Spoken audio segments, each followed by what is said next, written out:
Hiya, hiya, hiya. Is me, Jesse Blaze Snider, the Coolest Geek Alive. If you listen on Wednesdays and Saturdays to my other podcast, Coolest Geek Alive, I hope you do.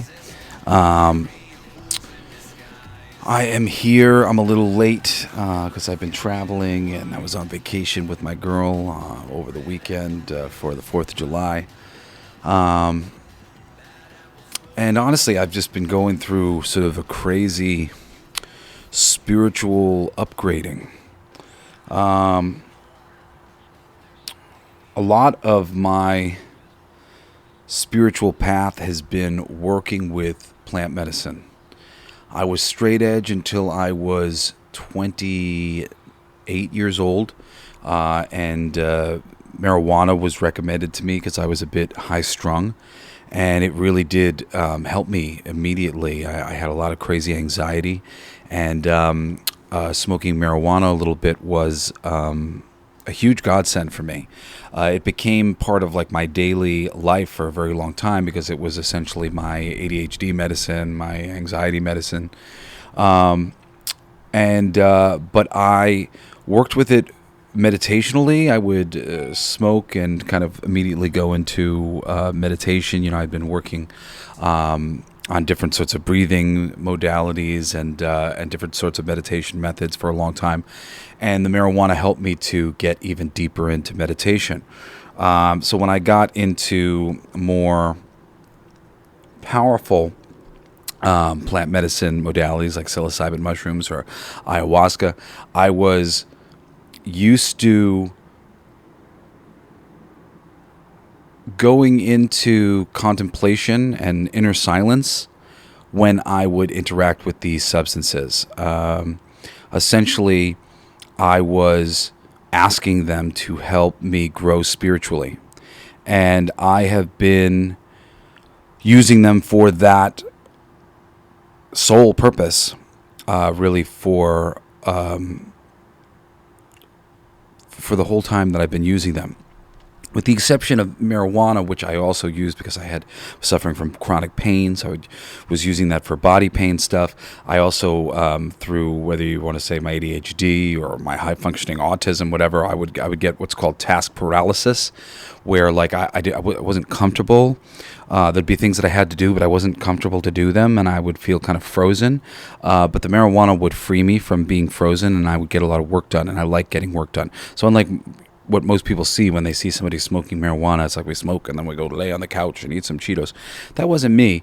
The marijuana would like free me from sort of mental freezes that I would have for my anxiety.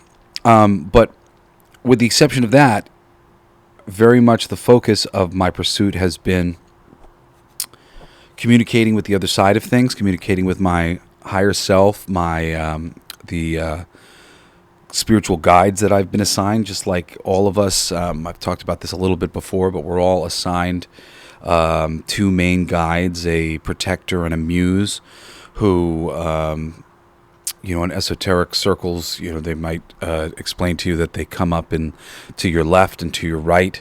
The guardian is usually on the left and the muse is usually on the right. The guardian's usually an energy of somebody like a grandfather or a grandmother who you felt protected, you felt safe around. And then the other side, the muse, is usually somebody who was a friend, who was encouraging. Oftentimes we don't know who the muse person is because we haven't lived long enough to have somebody who makes us feel that way live and die. Now I'm 42. I had, at a young age, I had who became my best friend right before he became my best friend, Chris Deline. He passed away, and he became that muse for me. Somebody who was encouraging me to be who I wanted to be and be in touch with my heart and the things that I loved. So using plant medicine, I have connected over and over again and gotten real deep spiritual guidance. I've worked with ayahuasca about a dozen times, and so much of that experience and the experience working with psilocybin on really high doses, to understand our reality is to let go of taboos.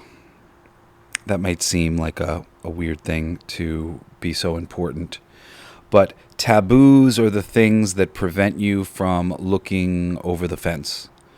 I can't do that. I don't want to. I don't want to go there. I can't even think about that. No, no, no, no, no. It's like when you can't accept things as being possible, it blocks everything. And today we're going to talk about, sort of the nature of reality, which we have talked about this a little bit before, but I'm really going to try to get deep into it because reality is just an invention. Every way, shape, and form about it. We are all nothing. There should theoretically be nothing. But the nothing started to imagine a long time ago. And this experience that we're having in this world, this is the imaginings of the nothing. And because of the nature of nothing creating something, our whole reality is sort of like built around us trying to put our finger on what anything is, what this is. And the difficulty in doing that is that it's nothing. It's literally nothing. And I have understood this in some ways for a long time. But more recently, a lot of my usage with marijuana was because, I needed it. I was overwhelmed, and whether it was my anxiety, and I wanted to be able to function normally, and the marijuana would help me to get myself into a better alignment, and then I could get things done. I could be more of the person that I like to be, happy and positive, whatever else. My body was hurting me and overwhelming me, or I wasn't able to get work done, and I just went, I know that this could help this situation. And for a long time, too, I knew that it was the path of least resistance for me. I could go and smoke some marijuana, and I can get out of myself what I want, whether that's me being social and friendly and positive towards my girlfriend or towards my kids. I like to give them the best version of me possible. When I was having difficulty emotionally and I felt like I wasn't going to give them the best me, it was very easy for me to go and do the marijuana. But recently, I mean, maybe, I don't even want to say 6 months ago, maybe 4 months ago at the most, something like that, 4 or 5 months ago, I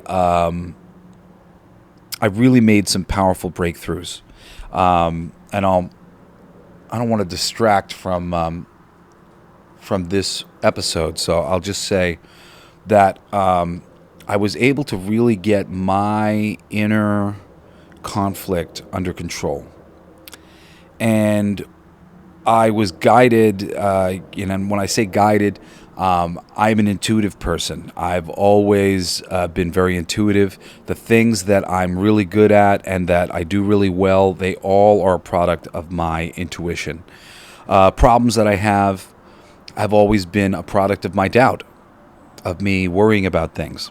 But when I'm not in a state of worry, when I'm in a state of calm and I'm connected to my higher self, which is ultimately your intuition, it's the place, the part of you that's connected on the other side of things and knows everything, because it can see, because it has a higher perspective than you have. I was intuitively driven to watch a documentary that, as I was watching, I realized I had already watched it and I had just somehow forgotten a lot of it. But it's called, what is it called? The Resurrection of Jake the Snake. Was produced by a friend of my family's, Diamond Dallas Page. He is a wonderful man. If you are having any difficulty with your health, physical health, I highly recommend you check out Diamond and what he's been doing over the past bunch of years, helping his friends in the wrestling community. It's beautiful. It makes me want to cry just talking about it because he cares. And this documentary and his program, DDP Yoga, was really helpful to me at times. I didn't do the yoga as deeply as some people have done it to really transform their bodies.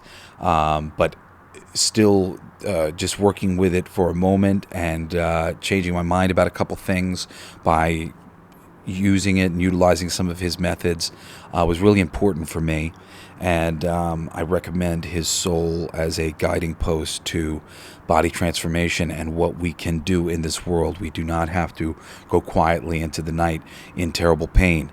For those of you who don't know about me, I'd been hit by a car when I was young, and because of a desire to be perfect and not cause my family any problems, I walked away from getting hit by that car without really processing any of the deep trauma that I caused my body. And at 30 years old, I was inundated with body pain every day of my life. And it was only maybe 6 months ago where that finally changed, that I would say now I no longer am stricken with chronic body pain.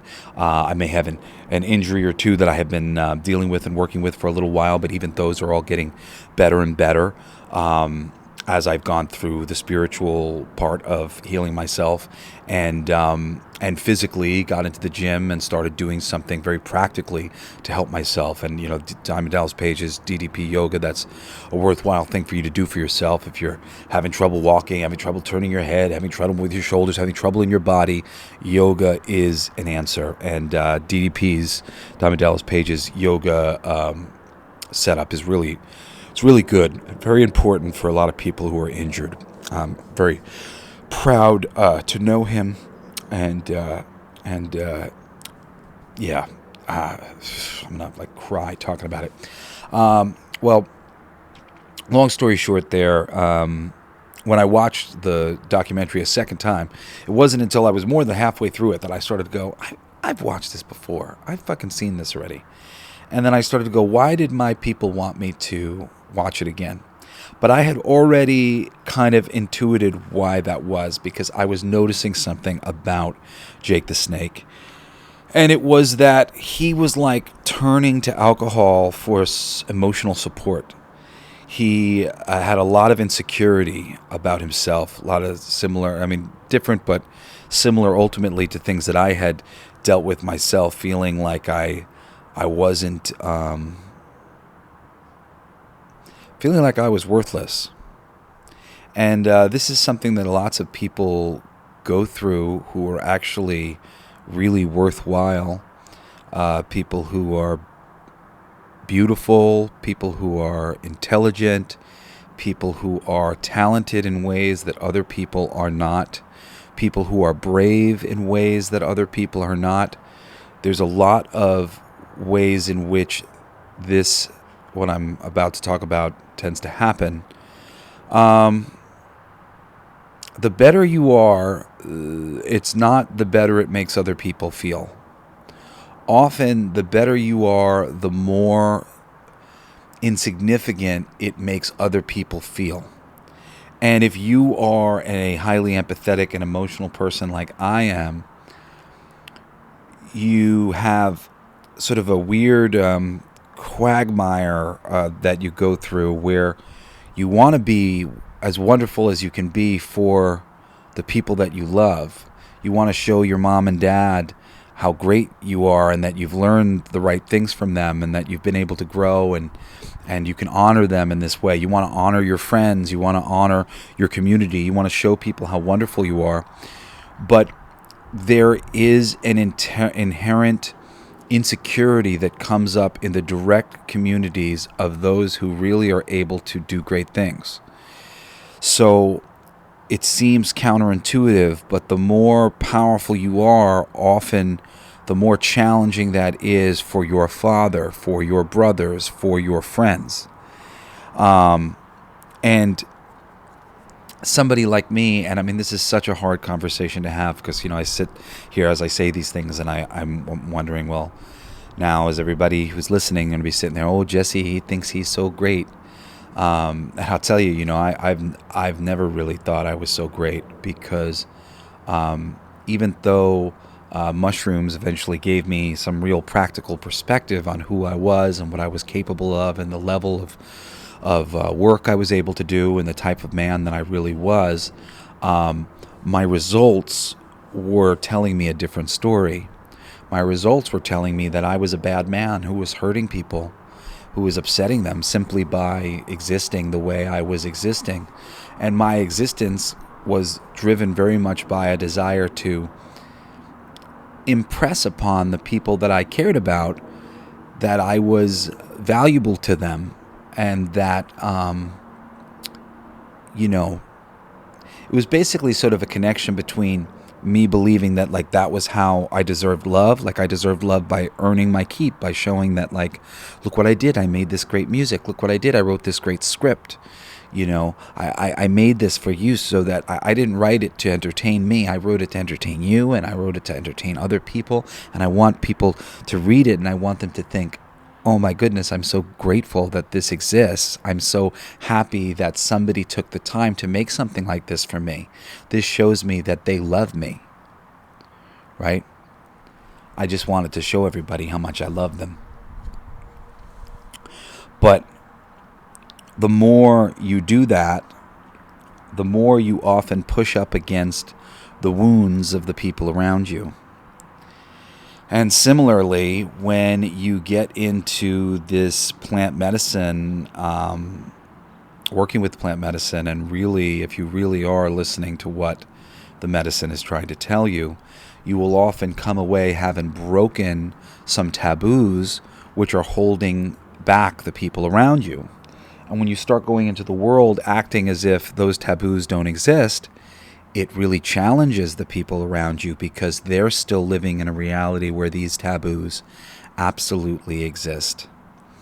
And today I'm going to explain to you a lot. I mean, a lot. I honestly, I haven't thought much about this. I led into this whole conversation in a slightly weird way so I can tell you how I got here and to talk about this at length. But, what I have come to understand is the real truth of reality, that you're not going to find in any religious books, not exactly in the way that I'm going to be handing it out to you. I am told that I'm the first to have done this successfully, and I've only even done it in the past 2 days, and I'm not even certain that it's gonna stick, but I have a feeling that it is gonna stick, and I am much better for it. I feel so much better. I've been really in a bad way for a long time, coming up on this spiritual journey, because the things that I had to learn were really difficult, and it took a long time for them to give it all to me. And I don't know if I'm going to be able to intuitively pass it all on to you today, but I'm going to try. And I decided not to do a script for this show, or sometimes I do a full script, sometimes I do a bullet points or whatever, but I didn't make anything. I'm literally just winging it this morning, or actually this afternoon. It's later in the day now.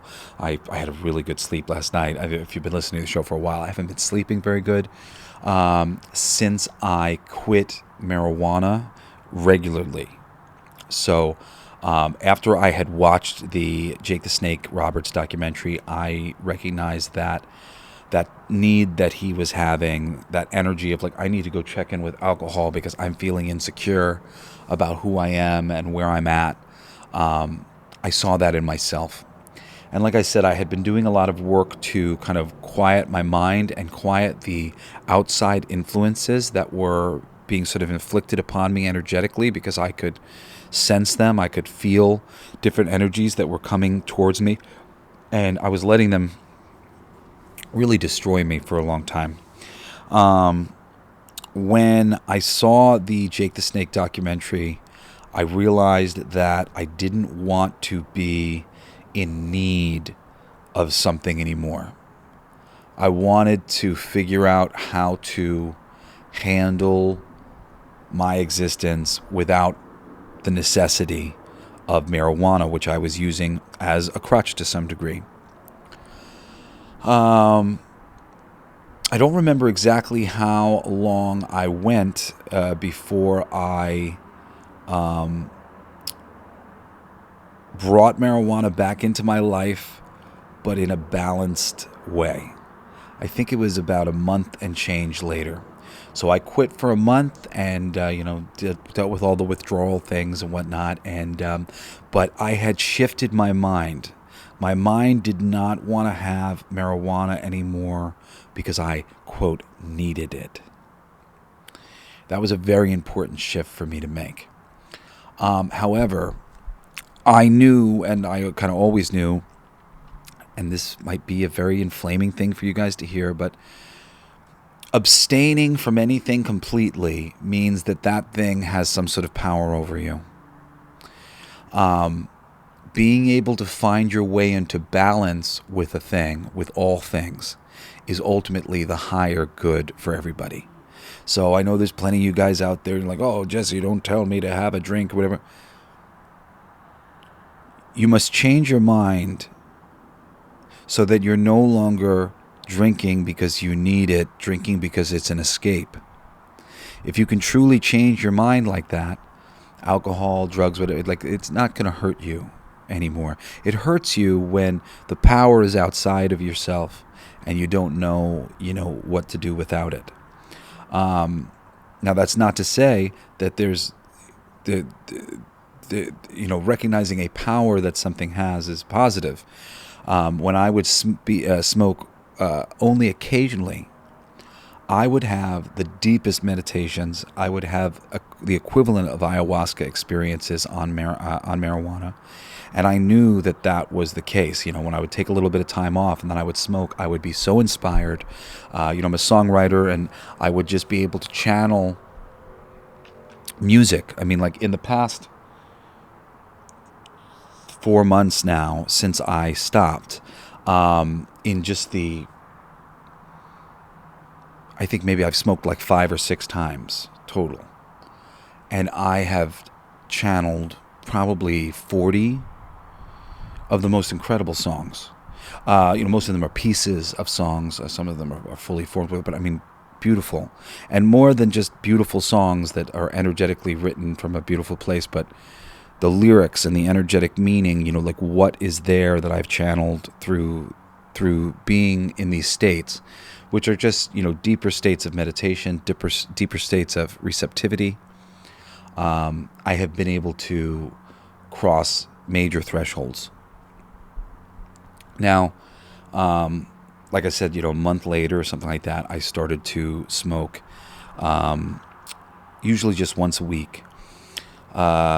Sometimes it's been twice a week. Sometimes it's not happened at all because of circumstances or whatever, and I've been waiting for the right time. And often I'm sort of, it's not like something that I'm doing out of a habit anymore. It's more something that, like, I'm doing as I'm processing and I'm thinking about things. When I did it the first time, it was sort of my guidance from my inner guidance was, hey, you're doing great, and you've blocked out this whole thing of needing it, and you're going to be able to smoke, and you're not going to, maybe the next day you'll feel like, oh, I want to smoke again, but you're going to go, I don't need to smoke again though, and there's no reason for me to do that. And if I did that too much, it would be diminishing returns. I would no longer get the connection that I'm getting after that one time that I got. So I am using marijuana again, like I said, let's say once a week. And it is the equivalent of ayahuasca experiences for me. Now, I've gone through a lot of different upgrades and spiritual progress over the years. Again, sometimes these can be very hard conversations to have with people because you will accidentally trigger ego reactions of like, this person did it before me, or that person did that and I couldn't do that. And look, we're all in different stages of our journey, and I will tell you that, like, I promise you, you don't want anything to do with the spiritual journey that I've had. If it seems like glamorous on some level, it's not. Sorry. It was really hard to get this information for you guys, for everybody, for us. I wouldn't have continued if it hadn't been sort of put to me like I was the one who was asked, and on some level, like the only one who could, or the only one who could now. I've spent a lot of time in this journey being completely unwilling to kill myself, but wanting to just be gone. Because to hold this sort of information inside yourself when everybody else is really genuinely so confused about our reality and what everything really is, and then to be shown it so deeply and so viscerally has been really hard, especially the order in which they've showed me a lot of these things, because it's really scary. A lot of it's really scary. I'm hoping that I'm going to be able to pass it on to you in a way that doesn't scare you, because the end of this transition for me, or all of these transitions, has always sort of been my higher guides and my higher self assuring me that it's lovely, it's all fun, and as scary as some of these upgrades seem to be, they are ultimately absolutely where we all want to go and where we all want to be, and that we will have all the time we need to process this the way we want to process this, to do this the way we want to do this, and to build up our strength and our confidence and our joy in what is the inevitable architecture of the universe. We'll talk more about that later, the inevitable architecture of the universe. So I'll go back a step and talk about dimensions, okay? So this is a 3D reality that we've been living in, where there is distortion. And, I don't have all of the fucking the raw channelings in front of me right now. I don't even have my notebook in front of me. Like I said, I'm just kind of winging this. But the Law of One, the Book of Ra channeled tapes, they're pretty hard to get through for a lot of people. But they've always spoken to me rather deeply. They talk about a lot of what I'm going to be kind of talking about here. And essentially, we are here in this realm of forgetting, and it's a free will realm. And we have to grow our consciousnesses here to prepare us for other versions of reality. Now, this reality is coming into a time where it is going to be transforming. Parts of this planet and its consciousness have split off.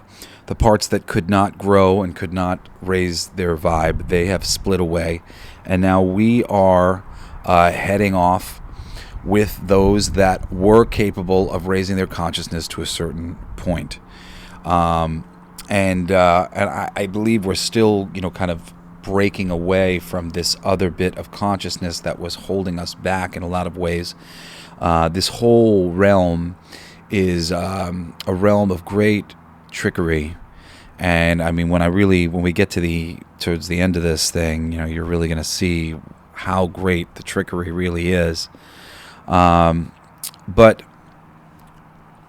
in this created reality that we live in, there is an inevitable realization that we all eventually come to, and that is love.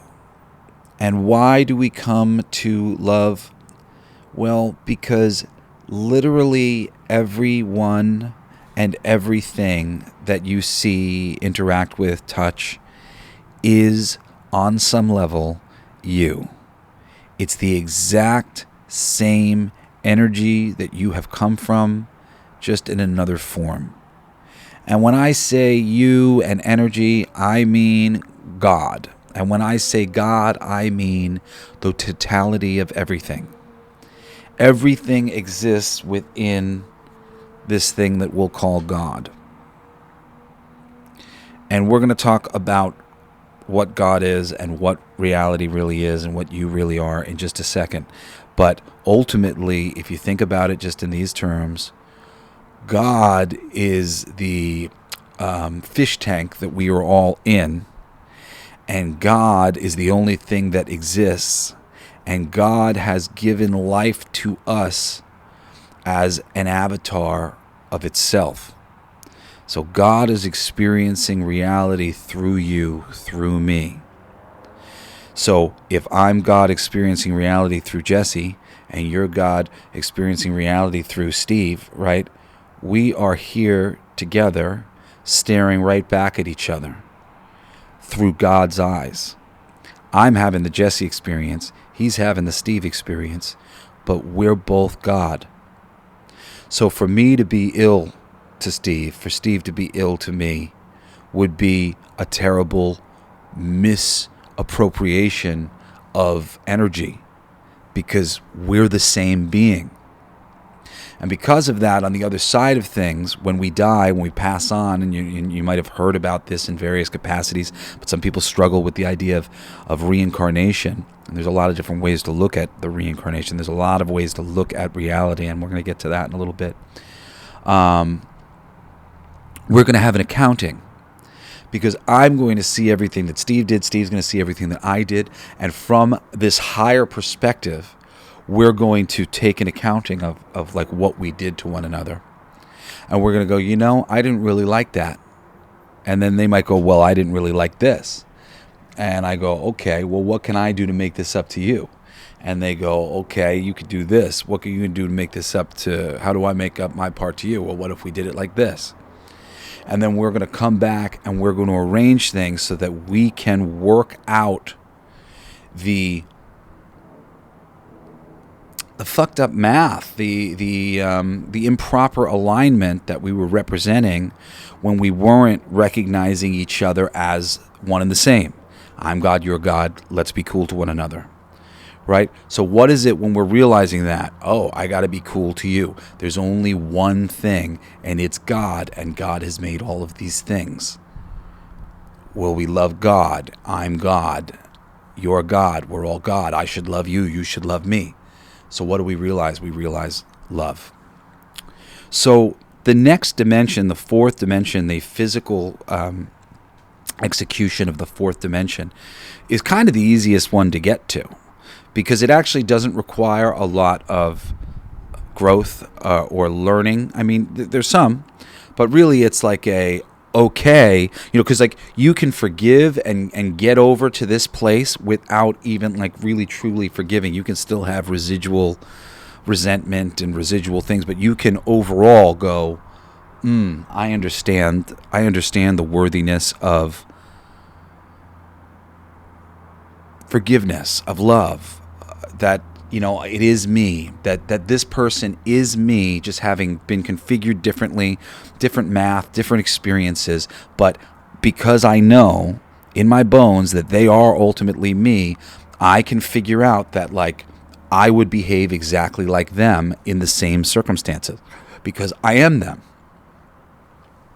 And perhaps there is some wiggle room here, there, of what you would be as opposed to what they would be, but it's more that they are you, they are a part of you.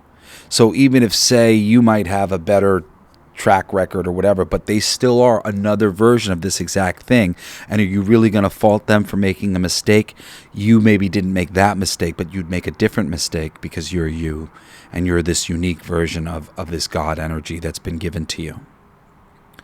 So we're realizing love, and we can get to that fourth dimensional thing, and there are fourth dimensional realities and fourth dimensional beings and beings that are already living out this truth to various degrees. I am love, and trying to figure out the rest of the game.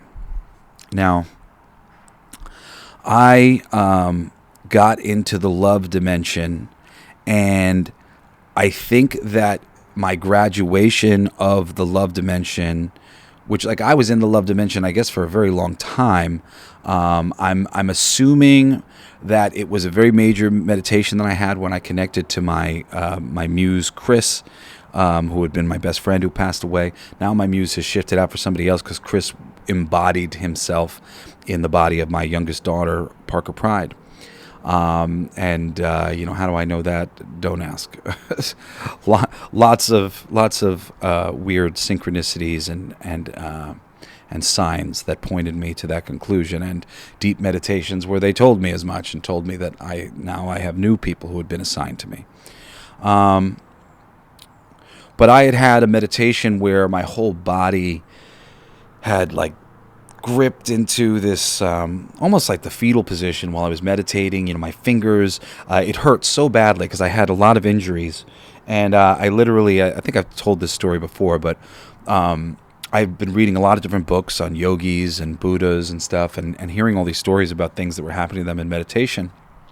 And I said, I'm going to fucking make something happen. And slowly but surely, through meditating, I realized that a couple different things that like helped me to get into deeper meditation. And one of them was recognizing that I was going to be there for a long time. When I would simply just accept that I was going to go lay down and meditate for an extended period of time, it was way easier for me to get into deep meditations because I would accept it. And I wouldn't be sitting there going, is my 15 minutes up? Is my half an hour up? Is this time almost up? So in realizing that and a few other things, I dedicated myself to meditate all day long. Like I was going to wake up in the morning, I was going to go out, and I was just going to lay down and meditate until something happened. I was just going to sit there in silence until something happened. And it took like 3-4 hours. The first day that I did this, my family had been away on a trip, so it seemed like the right time, and I went out on a Saturday, and I did it. And when I finally clicked into this energetic movement, and my body started to like pull into itself, and I went into like this fetal position, my guidance was to that pain and pleasure were the same thing, and pain is pleasure, and they were showing me all these different ways of like at the edge of pain is pleasure, and that there was like they were showing me that how they paralleled and that how they were polarities to each other. And I was seeing it and I was understanding it, but I had been in that position for so long. I don't know. It was like an hour of being really, really uncomfortable, and uncomfortable doesn't like do it. Like it was torturous. I was really suffering, and I was trying to meditate on pain is pleasure, pain is pleasure, pain. But I kind of just mentally I was out, and so at a certain point I said, please, will you just let me out of this? I will come back tomorrow. I will do it again. But I can't do it. I can't finish it today. I'm like, this hurts too much. I need to like recollect myself. So they did. They let me out. The energy started to lessen, and I got back into like a normal state of energy in my body. And the next day I went back, and within like 2 hours, I was back into this deep state of meditation, and very quickly was getting into this kind of fetal position. Very naturally the energy was just sort of bringing me into there, and it was painful, but I used that channeling of pleasure is pain and pain is pleasure, and I was able to overcome, and I got into this state of bliss. It was beautiful. It was really wonderful, and I believe that was the beginning of my physical embodiment of the fourth dimensional reality in my reality. Now, being a person living in the fourth dimension, and there are a lot of us who have had these experiences and are living in like a fourth dimensional embodiment here on Earth.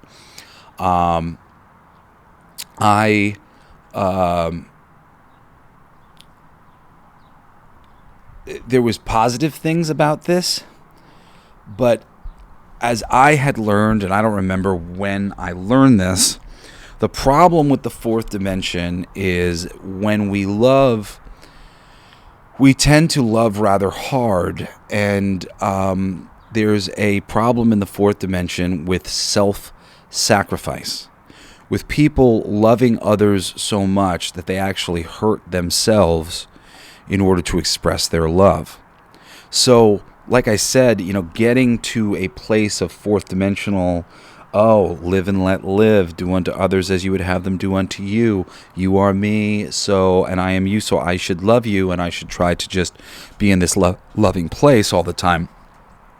Like, that's relatively easy, but there's a trick there, because once you believe that, it's rather easy to give too much of yourself to other people and to hurt yourself in love. So, though I was now a higher dimensional being, I was living in a lower dimensional reality alongside mostly people who were still in a 3D, maybe scratching up against the surface of this love dimension, maybe even at certain points, some people getting into that loving place when they are able to, moving into this fourth dimension. But it's sort of a lonely place. And I guess was forced to fully reconcile all of my heartbreak during this time. And it took many years between having that experience, moving into this fourth dimensional consciousness and fourth dimensional body, before I would move into the fifth dimension, which happened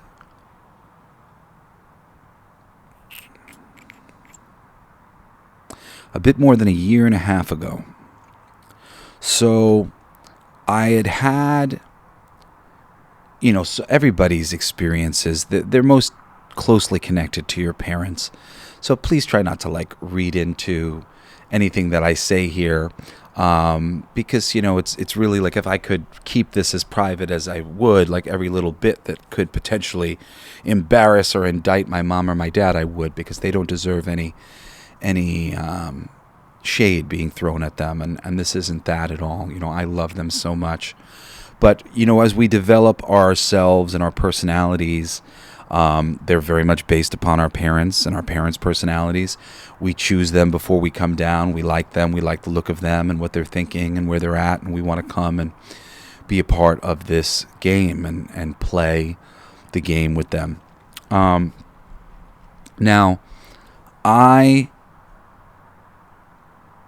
the very first major psilocybin experience I ever did, which was at 29 years old, and I did it because of Steve Jobs. Steve Jobs had said that if not for an LSD trip in college, he never would have invented Apple computers.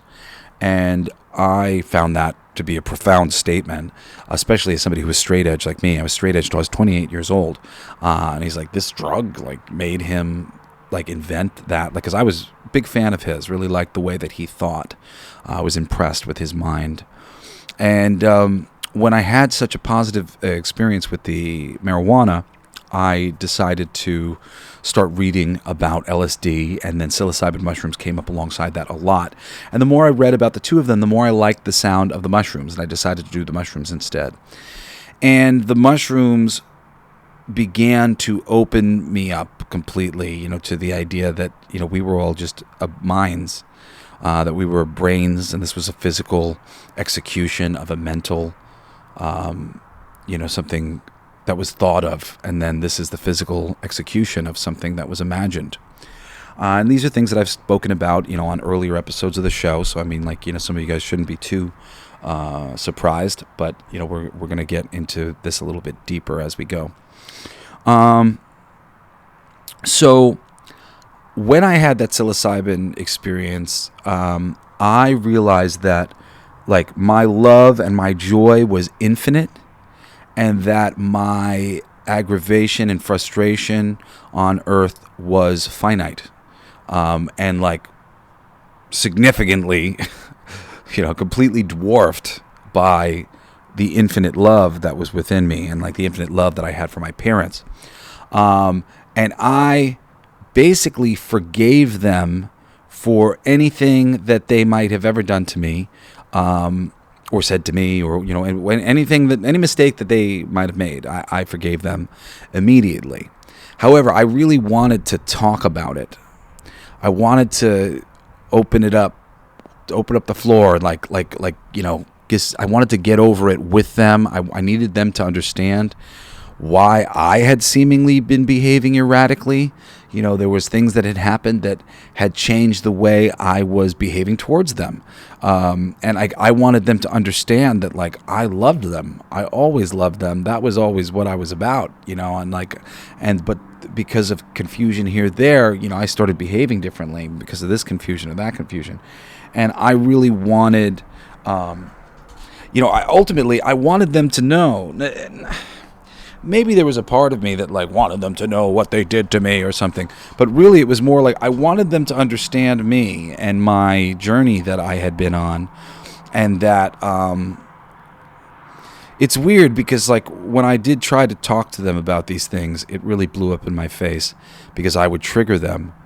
And my desire to talk to them about it was very pure. I just thought, like, the only way out was through. Like, and here were these things. We kept accidentally tripping over them because they were invisible. But so much of it was me, because other people can't make you feel any way. You make yourself feel that way. And I know it's a hard thing to hear, like, because we spend so much time going, they made me feel like this. They hurt my feelings, all this stuff. You hurt your feelings. I hurt my feelings. That's not to say that everything that was done to me was okay and awesome, and if I was a different person, then I might have been able to handle the situation differently.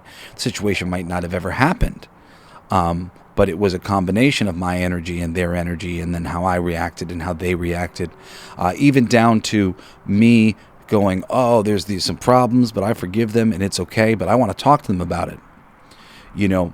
Me wanting to talk to them about it to some degree was me not being fully aware of, like, the blinders that we all have on about so much of the ways we behave and things that we inherit from, my parents would have inherited from their parents and their friends and the society that they're in. Everything's constantly sort of changing and exchanging energy and forming into something new.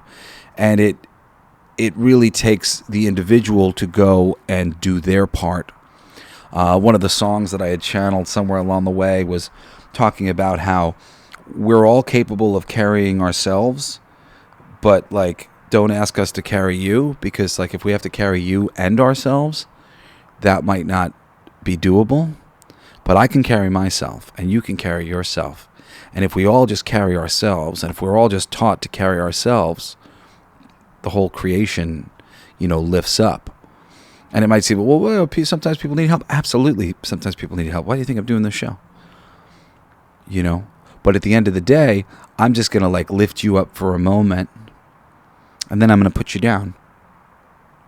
And it's up to you to lift yourself back up to that same place and keep your head high in that same way tomorrow.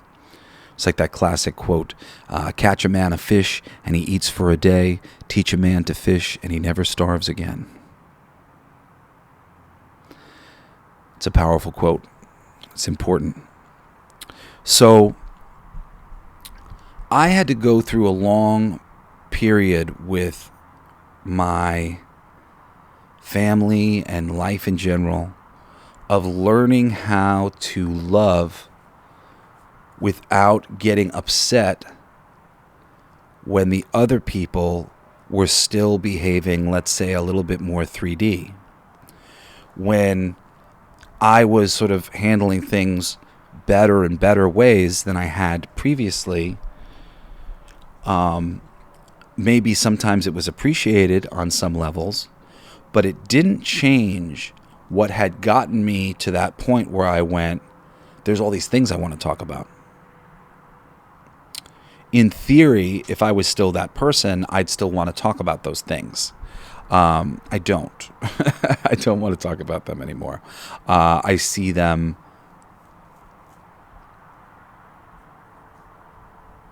as mechanisms of my own growth, honestly. And I know that the time to talk about them will be when the other people come around to their part in this strange human struggle that we're in. And I won't even necessarily need to talk about them by then, which was, I tell you what, something that I've yelled at my guides about. I'm like, well, so you want me to move things forward to a point in time where I no longer care about the things that I cared about? Yes. Because there's better things to care about. There's better things to be focused on than the quagmire, the problems. And I'm sure that it will be fulfilling and satisfying on the other side of things. It might not look like that now to me, even now, because I haven't necessarily lived that day where, say, something really important from my childhood, that me and my mom could talk about that would, really heal a part of me, But I would like to say that I healed that part of me already. There remains an unrequited hope to talk to the person that I had that experience with, and for us to both know that we've both realized that the situation was different than we thought it was, that we should never handle anything like that ever again. That would be nice. But now that's what it is. It's not like I need this to feel healed. I need this to be me. So it was a long journey, especially because I was still dealing with all the same people and still dealing with a lot of the same situations. Being a 4D loving person in this 3D world that is masking itself and kind of hiding itself from its problems often. But I did eventually break out. And I broke out, like I said, a little more than a year and a half ago, when I had forgiven my father a bunch of times, but there was a part of me that had opened up a door to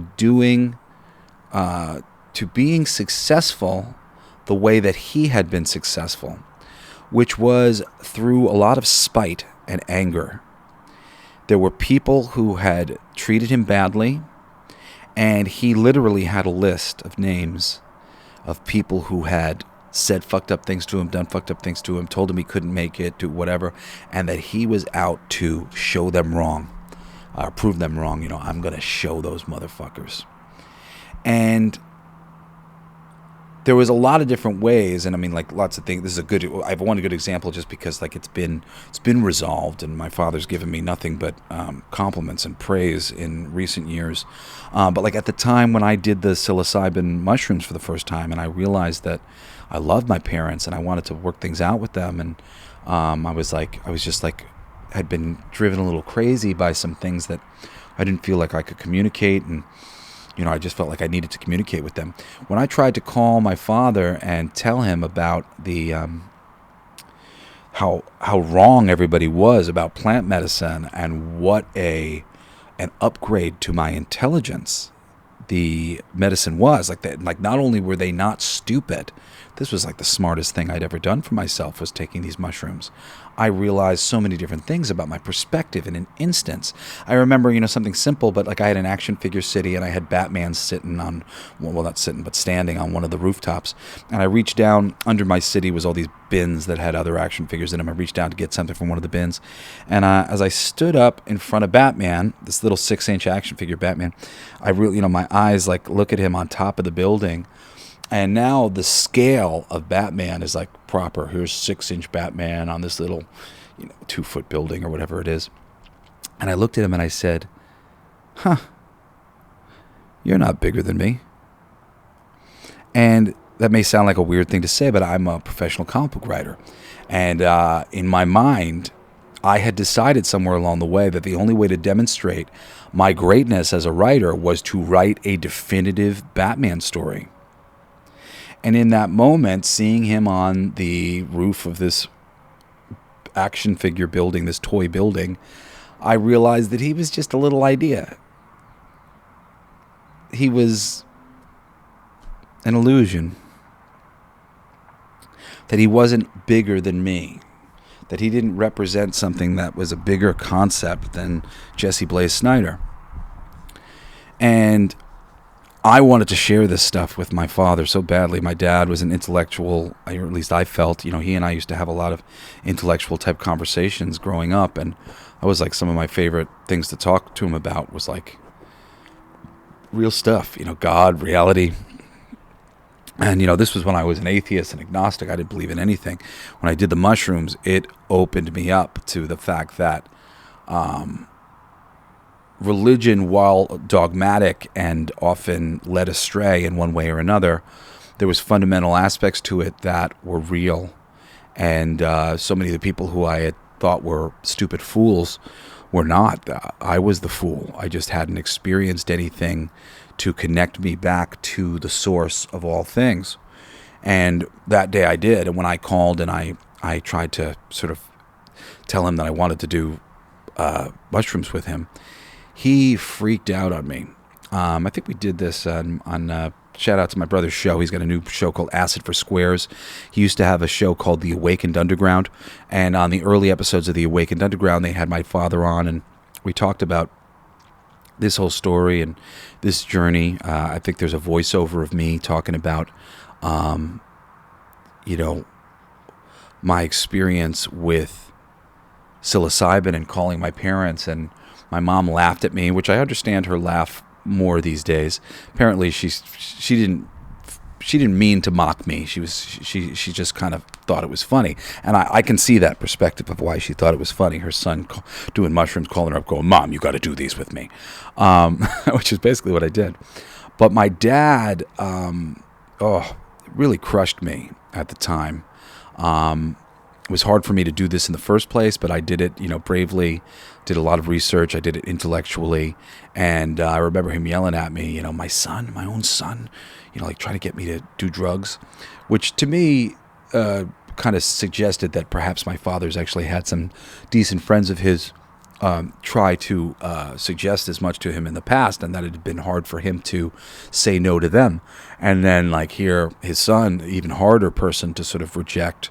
But reject me, he did. And in that moment of feeling like, insecure and kind of judged for what I was doing, which I continued to do because I felt like it was the continuation of everything that I had ever wanted to do for my family as the oldest son, which was bring back the best information that I could to my family to help us grow and to help us be safe and useful and better, or whatever else. I wanted to know whatever it was that I could know that would help me to be of the greatest benefit to the people around me, the people who I loved.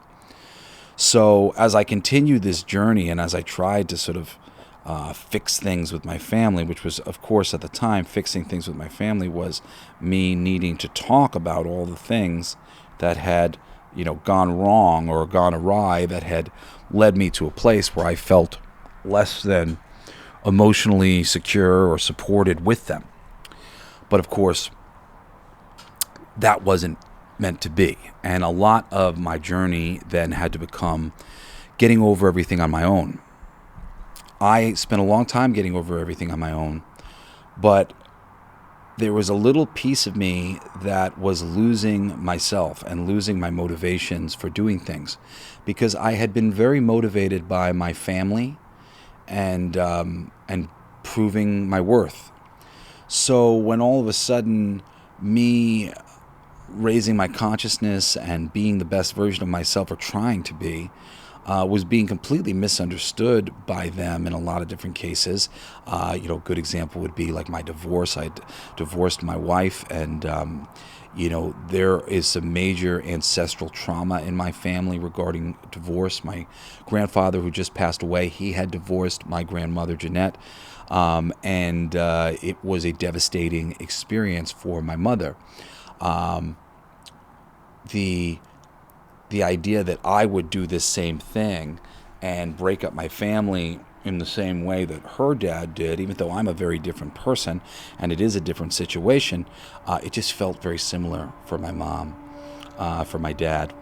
And they put a lot of pressure on me. And by putting pressure on me, somebody who tends to put a lot of pressure on himself and was living in a fourth dimensional reality where, the self-sacrifice thing is still there. If I'm trying to love these people, if I can't love them right, then I don't even want to be here. I don't want to be a force in this world that is not making those that I love feel loved.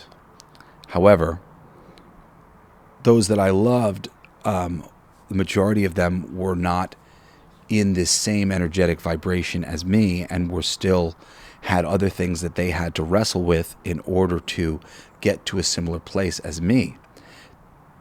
Living in that sort of energy when others around you aren't is very hard. Like, it's really, really hard. It'll make you want to die, because you just feel like you are a energetic mismatch for the people that you care about the most. And it's a very non-glamorous, not fun experience. So I realized a year and a half ago, I guess, that there was a little part of me that was thinking that I was going to succeed doing it the way that I've been doing it, even though so many people didn't understand it. So many people felt like I was ignoring their advice and, sort of like subtly disrespecting them by doing it my way, which I wasn't. It was never meant to be a disrespect to them. It was me knowing that I was on to something, and that it was what we were all supposed to be on to, but we're being blocked from in a lot of different ways, and that I was going to try to get there first, not to be fucking first, but to demonstrate it. Like, don't worry, like, I see it's scary, I'll go there, and then I'll wave to you from there, and then you'll follow me. Here, come here, like, it's over here. I swear, I told you, like, I see our energy, this pattern, just everything's all fucked up. We're confused, and when we're very confused. And I have seemed confusing and confused to my family and so many people for so long, because it looks so confusing from the place that we are currently living, to even go to the place that I am now. But at the edge of this experience, I realized that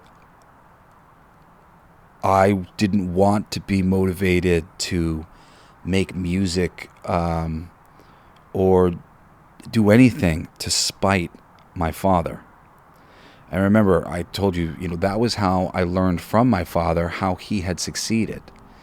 And I saw that there was a certain amount of energy that came from just like kind of being driven by, I'm going to show this person, I'm going to prove this person wrong. And because I also forgave my father, for all like specific things that he might have done that might have upset me, I was sort of feeling like I was having my cake and eating it too. Like, I'm going to forgive him, but at the same time, like, I'm going to fucking show him. And I had a moment where I was saying that out loud to a friend of mine, and I didn't like how it sounded. I just said it out loud, and I went, no, I don't want to do that. I don't want to do this because I want to show my dad. I want to do this because it's what I want to do. And I love it. And I think that I have something to offer. That's why I make music. That's why I'm a creative person. That's why I've gone down this path. Because I love it. And I love people. And I want to be useful to people. Really, truly useful to people. Because that's who I am. And I don't want it to have anything to do with me feeling like a need to show anybody anything. So I gave up on that. And I think it was my final bit of total, real surrender and forgiveness. And I don't know if it was the next day or the day after, but I got into a deep meditation, and all of a sudden this energy boot came onto my foot. Like I said, this was only a year and a half ago.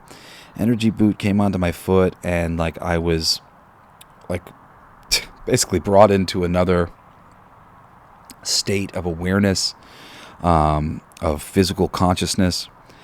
And a lot of things happened from there and around there. But I was told and understood that I had graduated the fourth dimension and I had entered into the fifth dimension. Now, that kind of freaked me out because I knew ostensibly what the fifth dimension was. And I mean, a lot of these things, was just when you've read as many fucking books as I have and just seen as many people speaking, and it's like you really, like, you lose track. You know, you don't have like fucking breadcrumbs for every little thing that you do. But I had come to understand that the fifth dimension was the dimension that we went into after the fourth dimension, that was like a bit more guarded and reserved, where we were working out the deep-rooted problems that we were having that were ultimately causing us to sacrifice ourselves and our well-being in the love dimension. It had been put to me like, you know, great performers and Martin Luther King Jr., like, you know, they are perhaps beings who are embodiments of the fourth dimension, who've come down into the third dimension to be energetically echoing what the fourth dimension's about, love and like peace and understanding, right? But that the fifth dimension were more like these monks who were going into the monasteries and they were calming themselves down, connecting to no mind, and ultimately they were doing deep, dark spiritual work, going into the cave like Luke Skywalker and facing yourself, seeing what you really were, seeing what everything really was. So there was a part of me that was like, oh, well, I've already done all of this work, so like I'm not gonna, like, hopefully like this will go really fast. I cannot say it went really fast. This year and a half or more has been a fucking nightmare. The worst time of my life, period, hands down. And I've been doing podcasts through it and doing a lot of good work through it. You know, I mean, I'm still been capable of like getting myself to myself and, you know, do a podcast or whatever, and like do some work. But this has been a nightmare. Figuring out all these last bits of love, and I mean, not forgiveness, because like I said, like the forgiveness was there, but then it comes to a really truly loving yourself, and why should you really truly love yourself, and you know, and what is it that motivates you, and how are you motivated, in what ways are you doing things? Are you doing things, you know, like because to do things for others is nice, but the fundamentals are that you matter. How you feel about everything matters. Your hopes and dreams and the type of experience you're having, it matters. Because at the end of the day, you are nothing that has thought itself into existence. And if it's going to be bad, well, let's just think ourselves back to sleep then, because who wants to fucking be experiencing anything that's bad? This place isn't supposed to be bad. This place isn't even a place. This is a thing that we've made, an invention of our minds. And all of the different 3D understandings that we have about reality are ultimately neither here nor there. And I mean, this is where we're going to get into the heart of it all. There was once nothing. And what sort of boring thing is that? Nothing. Absolutely nothing. Just think about that for a second. Think about nothing. Does nothing have a shape? No, right? Nothing doesn't have a size. Nothing doesn't have a color. Nothing is just nothing. From nothing, has come everything. And everything that we do is essentially the inverse of nothing. And if you're talking about the inverse of nothing, and you think of nothing, let's say nothing is like the tiniest pinhead you've ever seen in your life. Nothing. It's even smaller than that. Nothing.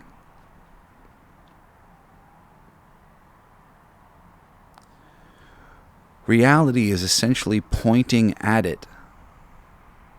It's pointing at nothing. We are walking around pointing at it. From the nothing gets turned inside out and turned into a bunch of pointing fingers, pointing views. So much of this reality as we're living in it is us sort of pointing at one another. Look at that animal. Look at that flower. Maybe I could build something like this. We are the nothing, and then we are forming structure. A lot of the structure and a lot of the things that exist within the nothing are inevitable. Just imagine you are nothing. Where do you start? Say you're just a mind, but you're a mind with an empty computer screen in front of you. Well, maybe you go, well, here's a dot. This kind of represents me. And then there's another dot, if there was another me. And now we can make a line. And then if we turn that line into a triangle, you can make a Vivica Pisces, where you put the two circles next to each other. And now you can make a circle grid of all these different grids. And now you can make 4-sided shapes and 5-sided shapes. And the things just keep getting more complex. There's me. And then what if there was another me? What if I could split my consciousness into two and there was an echo of me? Now I could interact with the echo of me. I could love the echo of me. I don't have to be all by myself. I love you and you love me. But when we start to do that mirror thing and I love it, if it doesn't reciprocate, it takes away all of our power. We're equal, which is why we have to love ourselves. So you and I and everything, we are just happy little ideas that are floating. Coming to a lot of this information on psychedelic medicine is very scary, because you see how little reality there is in reality. Because nothing must be. It's all a choice. And all of the perspectives that we hold on everything in our reality, and again, very hard to describe all this, but it's just based on parameters and paradigms that exist here. They don't necessarily have to exist anywhere else. We could just be floating ideas that didn't even have a physical form, but we could feel each other. We could be floating in an infinite sea of ocean, and we could all be fish, and there could be no other configurations to the body. There are infinite configurations and infinite possibilities to how this reality could form. So I'm going to tell you, be prepared if you work with high-level psilocybin or go do ayahuasca and you hold some of these ideas in your mind about being nothing and understanding that you're nothing that has helped to form everything. And realize, too, because a lot of these experiences are, you are literally everything. And on some level you are, but you are also literally everything that has broken itself apart and is looking at other beings just like you. There are higher beings outside the veil that know this same information that I'm trying to, as eloquently as I can, express to you. You are not the only one. It's been very hard for me as I've learned a lot of these things, and it's been very difficult for me to even talk about so many of these things, because I just feel like, how do I even go tell anybody that? They're going to think I'm crazy. But, as I've gotten to certain points of view, really, I've been able to go, well, okay, I can share that. I think people could understand the notion that there was nothing, and ultimately there is nothing. And this is an illusion that we've made. And isn't that wonderful? Because there could be nothing. Not like scary, oh, there's nothing, it's so scary. No, like there was nothing.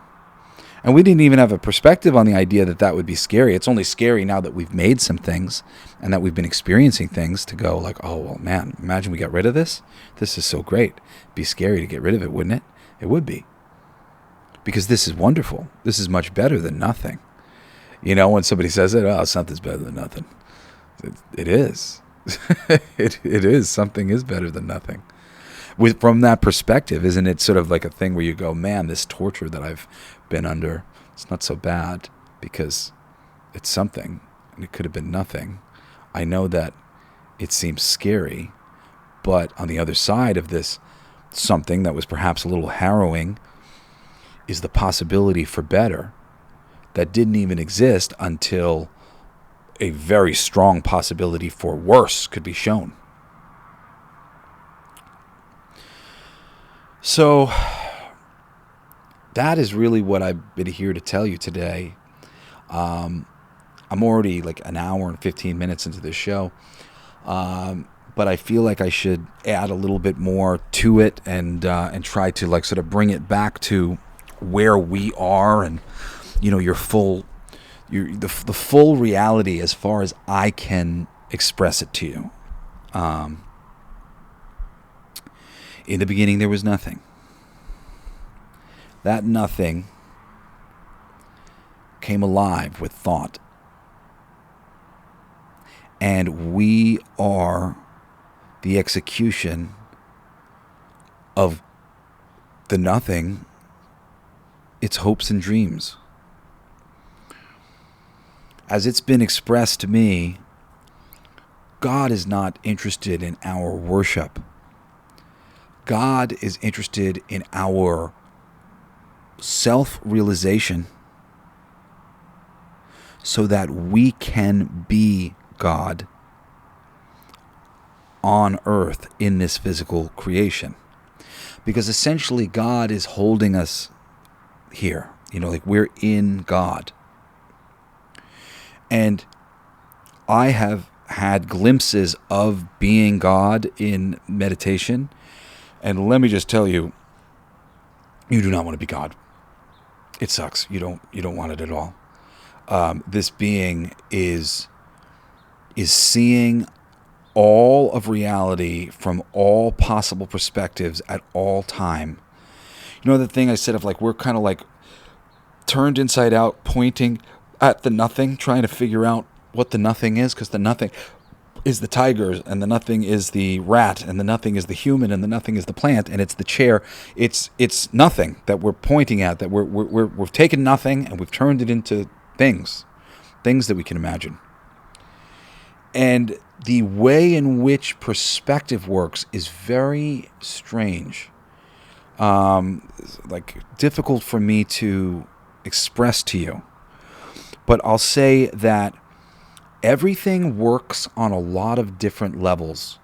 There's a lot of different dimensions to reality, to energy, a lot of different ways in which things are related and connected, and operating on a level that you and I came from. Because I think all of the energy, it's, you know, just we kind of build up, we go through this system, and we're just constantly kind of going with our joy where our love is, and we'll come out of systems of repetition and patterning, like say the wind or being electricity or being fire or something like that. And a lot of these are like just sort of like a repeating sort of thing, and they're nice to enjoy for a moment here, there, or to see, but you wouldn't want to go back to that, having now been a sovereign free will being. But holy shit, the levels of perspective that had to come together in order for you to be this being like this. And I mean, it's like, you know, these are things that have been shown to me in just such high level fucking doses of ayahuasca or psilocybin mushrooms, or now, like I said, just a little bit of marijuana for me goes a long way. I mean, I've been having, you know, relatively little bowls, and I don't even finish them. And they send me just to somewhere else. to learn and grow and understand. But in the various different times that I've been able to see all of the connective tissue, all of the different ways in which things are working and half the reason why I can't tell you is because half the time I say to them, my guides, I say, do I have to remember all of this? Like, not like is this going to be on the test? But like I don't want to know some of this. Like, I would like some of this to be a mystery to me. And, they've basically told me, like, in my case, like, I do need to know all of this. But that the details and the devil's in the details, but also the surprise is in the details. The fun is in the details. The fun is in the discovery. And that I would be able to discover it. And even though I understood the infrastructure and I understand where everything is going, I don't have to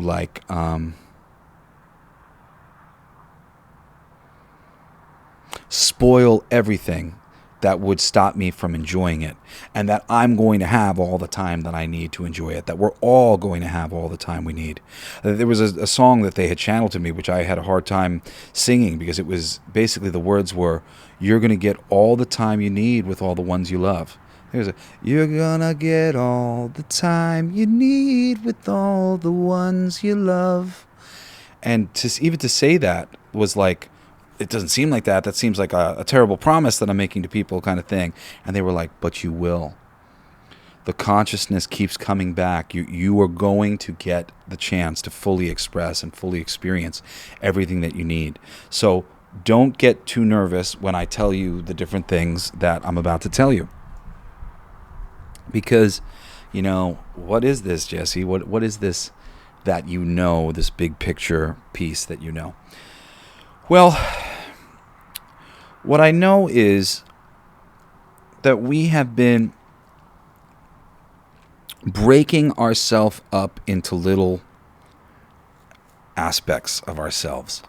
If you think about it in terms of like, turn the nothing into a freaking cube or a square or whatever, and then break that sphere or that square into unique puzzle pieces. But, start from the very center, right?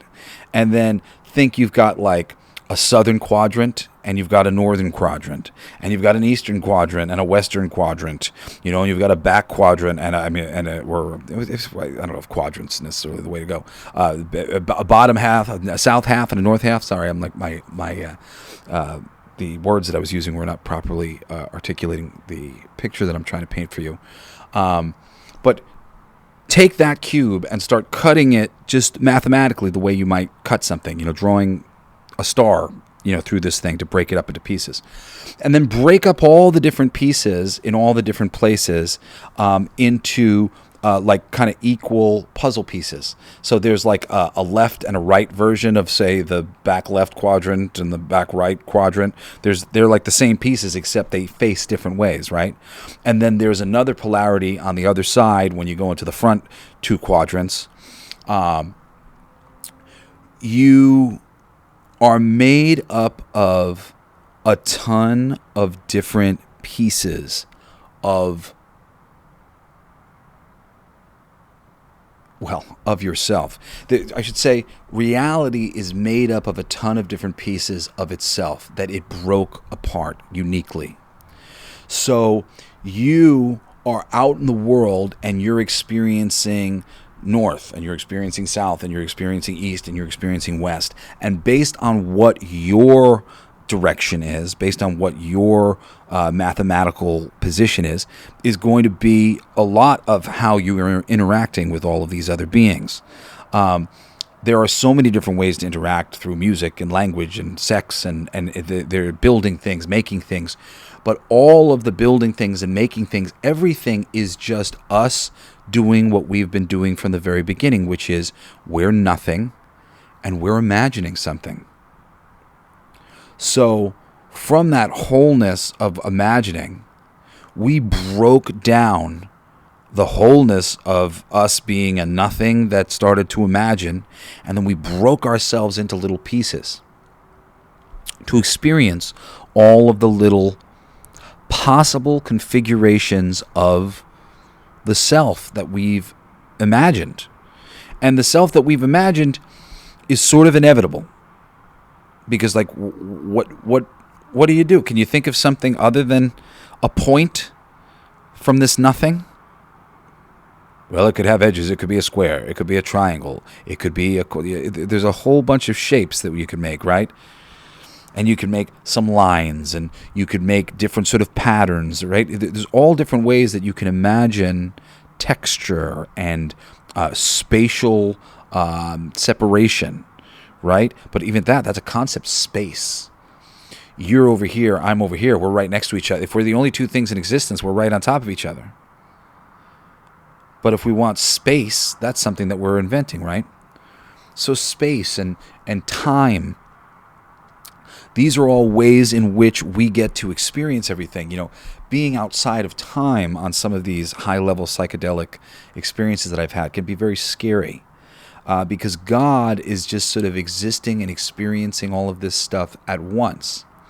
I used to think of God as like this stack, you know, like the whole world is just sort of like stacking because it's cause and effect and cause and effect and cause and effect. But God is the one who is experiencing all of that stacking. And that stacking has apparently never ended since it began. From nothing, woke up and started thinking. And the thinking has been this stacking of ideas and possibilities and ways to go. A lot of this stacking is inevitable. Some of this stacking is, you know, based on the whim and based on the thing, but a lot of it is inevitable, especially when you get to like the real underpinnings of God. And because there's no time constraints and everything is just sort of like exploring it, there's like this natural exploration of things. And then there's this sort of like unnatural creation of parameters, which is really kind of what we're in. I would call it a less organic and a less natural thing. I believe that the area of the universe we're in used to be a natural progression of the evolution of reality, because the evolution of reality is like, you know, the frog eats the bug and the bug gets eaten by the snake and the snake gets eaten by the alligator, or the bird, sorry, and then the bird gets eaten by the alligator. And that's kind of a back and forth, and then all of these energies come back, and this energy is now the alligator's son. He ate the bird, but now he's got a child who is the bird, and now this bird learns how to be the alligator, and et cetera, et cetera. It goes back and forth, and it's in perfect harmonic balance. Because what we're supposed to be doing and what we're not doing here is we're supposed to be in this harmonic dance, where we're just wiggling forward in exactly the ways that we'd like to, always having the type of experience that makes the most sense and feels the best. It's like reality is supposed to be kind of like sex. Not that it's always like we're naked and we're like touching each other, but we're energetically dancing with one another in an intimate and wonderful way. And while we slowly, and if you read the ancient Vedas and other pieces of religious writing, you can find out a lot of people, you know, have written similar things like this, you know, as the nothing became something, and then the something started splitting itself up into pieces. Ultimately, the journey of the something is to realize that all of the somethings that it's dealing with are itself. It is it. And all of these things love each other. So, you know, maybe you have a child or a good friend who you can imagine one day you guys say, and, you know, this would be on the other side of things, you say, I love you. And I realize that you are a part of me and I'm a part of you. And I feel like we would be even better together. Maybe this time we can form like Voltron. We'll be one being. And we'll go back down there to a place like Earth or somewhere else. And we're going to do this again, but we're going to do it really deeply together on the inside. Well, that process continues. And you end up linking back up with yourself in every way, shape, or form, and eventually becoming one being again. And that one being, though, it doesn't stop. Because if it stopped, it would just go back to being nothing again, right? It's one being, and it's done some things, and now Why don't we try it again? Maybe like this. Maybe instead of a billion people, this time we'll only do 1,000, and we'll have it divided up into this special new math that we've made, and we'll see how important these 1,000 people are to make this certain configuration in these things. That is what reality is essentially. It is just consciousness inventing realities to live in. Inventing experiences. So what does that say to you, right? Like if we're just inventing all these experiences, like they should be fun. They should be happy. They should be joyful. Everything is supposed to be good. When you look at so many of the things that we have here, like, plants, smell the roses, eat the food, all these things, there's so many ways in which people want to make it all bad. But literally nothing exists. You are nothing. You are a computer character walking through the world, inventing the reality around you. Granted, that reality has been invented for a long time, and it's been a shared reality that's been cohabitated with other people, and a lot of them are arm wrestling you for control of how this reality is supposed to be. But I'm hoping that if you really get down to it, you can see what I'm saying to you, that at the heart of everything, there is nothing. And to be a next level consciousness is to recognize this and to begin to bring yourself into the coherence that you need to be in to start climbing this ladder and experiencing some of the things that you've always wanted to experience in incarnations, to appreciate the fact that there's only one you. Even if you're already a combination of a couple different energies, and you are, and the fact that your body is filled with different consciousnesses that are making up your brain and your cells and all the different things, all different layers of consciousness that you have been in the past, but now you're this higher level of consciousness.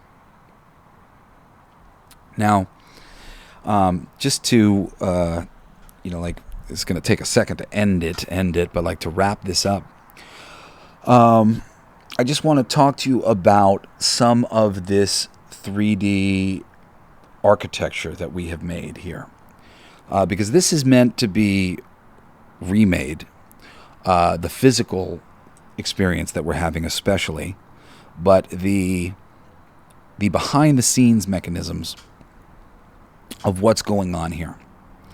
Like I said, there's an ebb and flow to nature, and generally speaking, as it may seem like, fucking hammer splatting that thing or whatever, there's something much more beautiful going on the other side of things, taking into account everything and really experiencing reality on a level that like you never want to hold and you can't hold.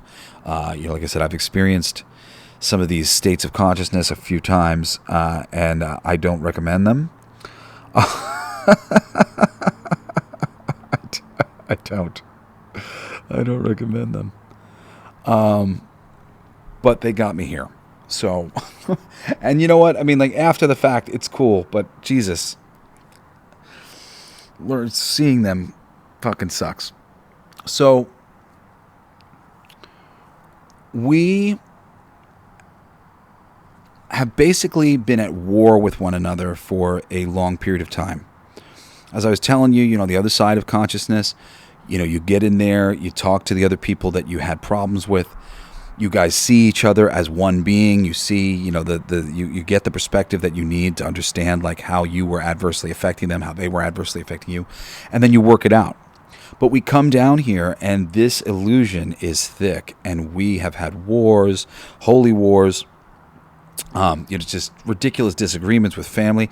I mean, look at the period of time that we're going on now, where everybody's just like fucking removing themselves from all their families, and I mean, and hey, sometimes that's necessary to get some time away from people so that you can.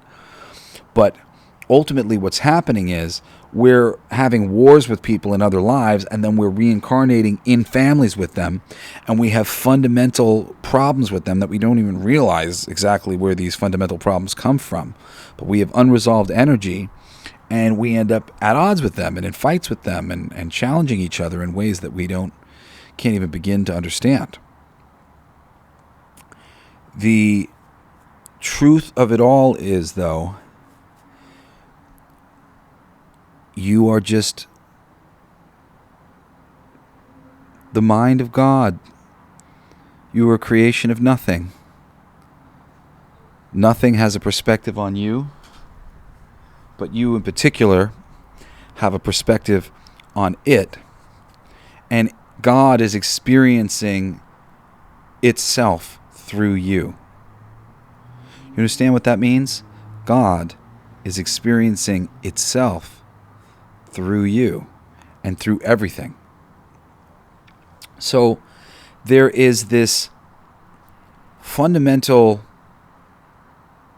forgiveness of yourself that you need to take part in, and a fundamental need to recognize that, like, everything you believe, everything going on in your reality is a creation.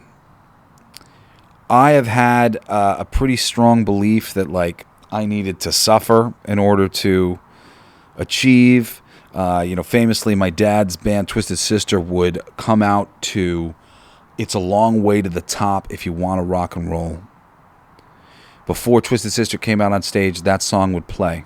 And if you ever listen to the lyrics to that song, it's just basically about everything that can go wrong being a rock star, or trying to be. And that, this is going to be a problem, and that's going to be a problem, and this is going to be a problem, and that's going to be a problem. It's a long way to the top if you want to rock and roll. It's a fundamental metaphor for the nature of reality that we were taught to create. And this is largely the nature of reality as taught by powerful interests who don't want us to fundamentally understand what we really are, which are just sweet, loving creators.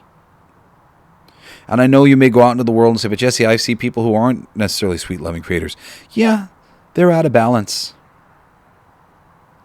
There are beings like me and you, probably, if you're listening to the show, who hold a lot more energy, and our expression of love is much deeper, and our expression of hate and anger is much deeper.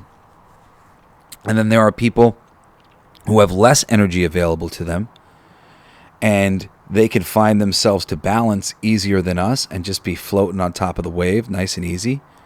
And then there are those who are just misaligned, and though they don't have a lot of energy, they're just kind of fundamentally in a yucky place. My mom used to say, why do you think all of the drug addicts are angels? And I said, well, because the higher, bigger energy people, they've experienced energy that's more divine and more balanced. And when they experience these connections to these drugs, they feel like they're connected to the heaven, the balance of all things. And so they go back and forth chasing something that they know is real, instead of trying to bring it about here on earth. And that's what I'm trying to do. That's what I'm hoping you guys out there in the world are going to help me do. I'm here as a volunteer. I'm not from this place. I came here to help the other volunteers, I think probably mostly, to help us all to get this place in shape, because harmony is wonderful. And this place is an illusion where God is fighting with himself. And we're all here to come to the realization that we are God. And that we don't want to fight with ourselves. We want to dance with ourselves. And it feels a little bit like, like the Borgs, like, we're all one, we're all going to be one. It's okay. We're all going to be one, but we're always going to be choosing. And we're not going to view everything as just like this inevitable thing. We're going to be able to have perspective that allows us to enjoy the parameters that we're laying down for our existence. And the parameters that we have right now really suck. And we could get thousands and thousands of years with some brand new parameters that we're going to love and enjoy so much more.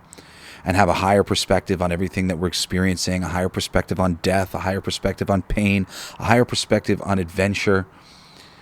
From what I can see, we're going to basically get to such a crazy place of perspective where we're literally going to go, let's go back to doing the roller coaster in the dark again, because it was a little bit more fun when we didn't know what was happening. But the good news is we just keep growing and growing and becoming a more and more layered version of what we were the last time. And if you're willing to do that, things are better. And honestly, I say that, and there's a part of me that goes, I hope they are. Because I've only been able to experience it in certain ways, on certain levels. But in the ways that I have experienced that, it is better. It is wonderful.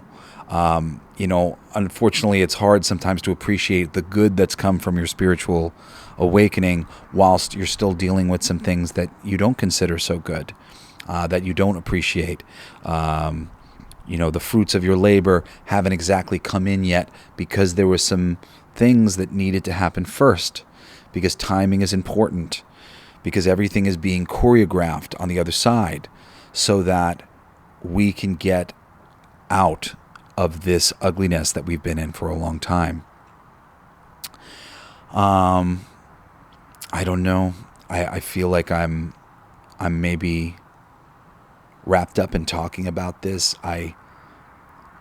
If there's things that you want me to address, feel free to email me at jesseblaze@jessesnider.com. This is the highest level of understanding that I have come to over 25 years now. Or wait, no, not 25. 15 years. Yeah, maybe 16 years of diving very deep into my soul with plant medicine and doing my best to be brave and to not get hung up on the taboos.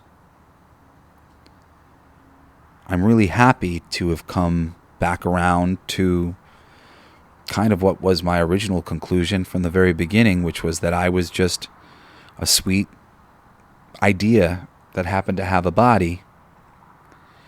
But I hope you know now that you are that same sweet idea. And maybe it's a different configuration than me, but it's a configuration that I want to see, that I want to experience. Just like you want to see and want to experience my configuration. I mean, if you're listening to this show, if you're an hour and 42 minutes into this conversation, I think maybe we're on the same page. I hope we are. I hope there's so many of you. I love you. Feels good to have spoken about this. Of course, the part of me that is my sweet little insecure guy who has been different and been trying to figure out these things for so long thinks nobody's going to hear this or nobody's going to understand this. But I choose hope. I choose faith. I believe that you're out there and you're listening, and that this is hitting you hard, and you're seeing the truth in it, and you're realizing that if this is the truth, what do all these details really matter? I want to enjoy this place. I've learned the details of the things that I like, the things that I'd like to see, the outcomes I'd like to see. Well, it's time for us all to start creating that, to start leaving space open for the happy ever after. My mom had spoken to Mother Ayahuasca, and she said that in a concert, it doesn't really matter how great or how bad the concert started. The encore. They come back out and they play their best songs. And what do you end up leaving with? You leave with that encore.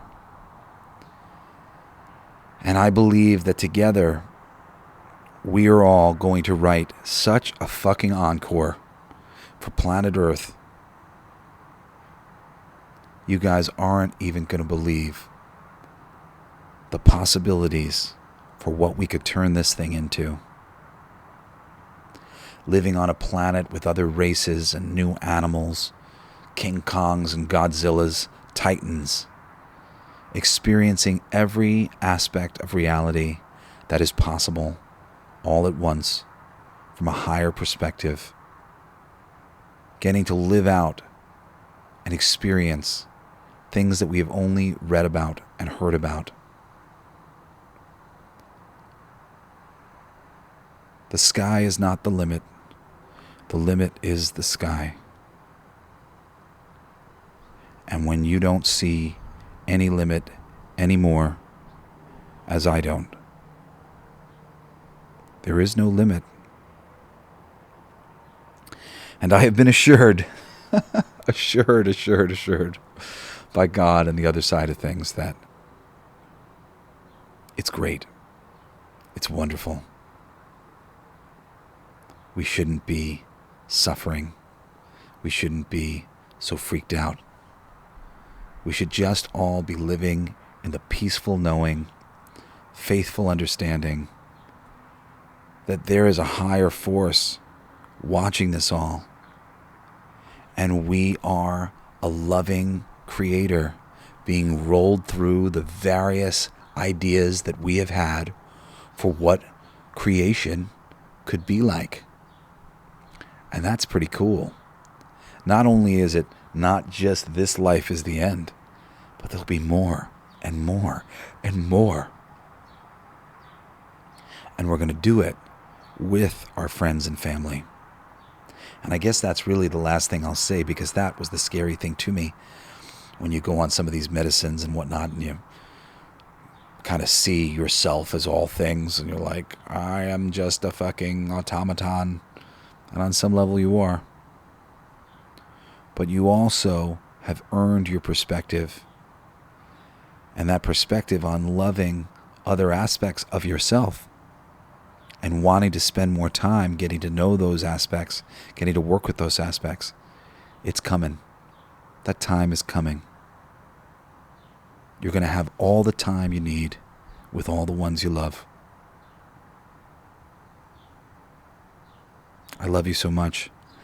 I'm Jesse Blaze Snider, and I hope you listen to my Cool Geek Alive show on Wednesdays and Saturdays. On Saturdays, I just gush about TV shows and movies that I really like. Wednesdays, I'm either ripping apart the fucking mainstream entertainment complex, or I'm celebrating something wonderful within it that I love. So if you love entertainment, fucking A, get on board for that show. And I have a show that I haven't returned to yet because we got kicked off Spotify. But you can find us everywhere except for Spotify. It's called All Your Favorite Bands Suck. And it is a collection of all of my favorite bands. I had done 55 episodes of the show before they shut us down. And you can still check them out. Tons of different genres, comedy bands, rock bands, pop, blues, and soul, all sorts. I mean, really, like, I don't believe in genre, so it's like I hit on a little. There's some country type bands. There's like plenty of fucking music in there, and these are just the beings that I have come to admire and whose music I wanted to recommend to you. But check that out. That's All Your Favorite Bands Suck, and I've got 2 Kickstarters that are about to kick off one after another in the next few months. One is for a box set of all of my albums. I've got a 9th album that's going to be coming out. It's crazy that I've made that many. And it's called Son of a God, and we're releasing it on vinyl, but we're also releasing a box set of everything that I've ever made, a USB version of everything I've ever made, and they're all collectibles, super limited. Like, you know, you get these and that'll be it. You know, it's like it's going to be like 500, I think, at the most for every album that we print, and And yeah, so you'll be able to get it all through there. You can sign up for notifications right now if you go on to Kickstarter and you type in Jesse Blaze. You'll see a 9-album box set. And then after that, and this is partially why I'm doing the box set, is because I control a lot of this music, and I've just been trying to raise some funds so that I have a little bit of money to do what I need to do with Sugar and Bones magazine, which is basically my replacement for Heavy Metal magazine, which I think sucks ass ever since it's been bought by corporate interests. And I'm, just really, I'm a magazine man. I like magazines. I love comics, anthologies, but I really love magazines.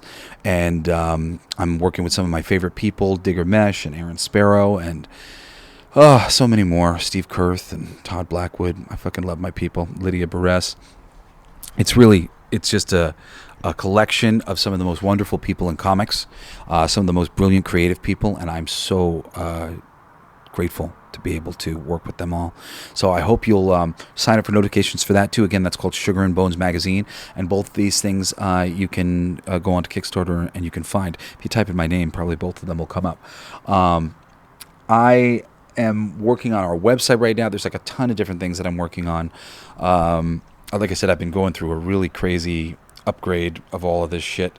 I guess I should share, the final little bit of like all this stuff. Just 2 nights ago they told me that I graduated the 5th dimension, and I have felt great for the past 2 days, like really great. And the creative dimension of the 6th dimension is just creativity and stuff. And I was freaked out about the 5th dimension because I knew what that was, and I was right to be freaked out. But I know what the 6th dimension is too, and I think that I may be right to be excited and happy about this new stage of my life and my growth. Trust me when I say that not everybody is going to have to do what I did here. Like I said, it's not fun. And I think that everybody can, don't feel bad about, I should say, taking your time and enjoying your growth, enjoying experiences with people. Things are good, things are bad, you're alive. Try to find the gratitude in all of it, because we could be asleep and it could be nothing. But isn't it so great that there's something, that we're all a part of something? And granted, this has become something that is hurtful and torturous and a problem. But with the right perspectives, we can free ourselves from a lot of the badness here, a lot of the torture here, and we can start to take back our power, start to come together and make this world a beautiful place. Create for ourselves heaven on earth. It is possible. The more and more people look across the aisle and go, that person is me, and I need to treat that person as good as I want to be treated.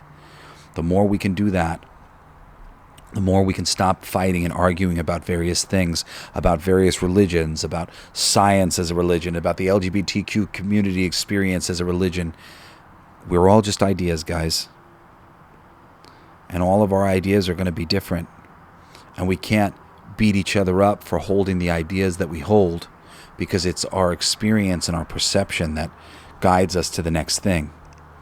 So we got to try to just be open and cool and be an open door to the various perspectives that exist here, so that we can help to guide the perspectives that exist now into the next layers where they exist. And everybody's meant to be on a different place of this ladder, helping everybody up. I know that I'm here to be the last one holding the door open. And, maybe you'll be right there next to me doing it with me. But I know that I don't leave until we get everybody out of here and into the higher dimensions, where we are harmoniously collaborating with one another and continuing this beautiful existence, but in even more beautiful ways. Everything that you've ever wanted, hoped, dreamed about, it is available. And it's available right here on planet Earth in this incarnation. We just have to start changing people's minds so that we can fully open that door and change this reality forever. I love you so much. Thank you for listening to this show. And I hope you will join me again next Monday and every Monday after that for another mind-blowing episode of Everything They Don't Want You to Know. I'm your host, Jesse Blaze Snider. Thank you for joining me. Bye-bye.